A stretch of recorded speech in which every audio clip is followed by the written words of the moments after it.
চট্টগ্রামের পটিয়াতে বাস চাপায় 2 মোটরসাইকেল আরোহী নিহত। নিহতরা হলেন হৃদয় ও আরমান। তারা বোয়ালখালী পৌরসভার 7 নম্বর ওয়ার্ডের বাসিন্দা। জানা যায় তারা আপন খালাতো ভাই এবং তারা খালার বাড়িতে বেড়াতে যায়।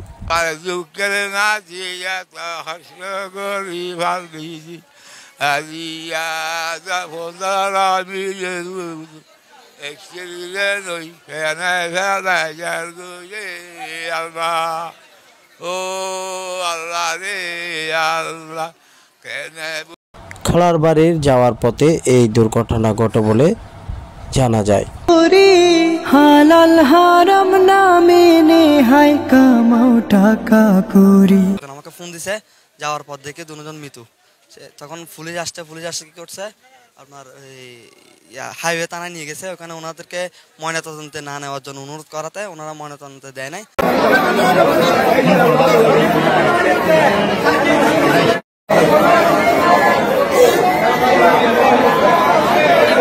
মোটরসাইকেলে আরোহণ করে মনসার দিকে বেড়াতে বের হয়।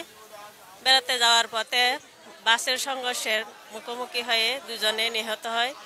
আমি তাদের বিদেহী আত্মার মাগফিরাত কামনা করছি এবং তাদের পরিবারের প্রতি সান্ত্বনা শোক জ্ঞাপন করছি। আসলে শোক জানাবার মতো ভাষা আমার নাই। ছেলেগুলো খুবই ভালো ছিল। ছেলেটা আমার ঘরের, যখনই ডাকতাম যে কোনো কাজে সে দূরে চলে যেত।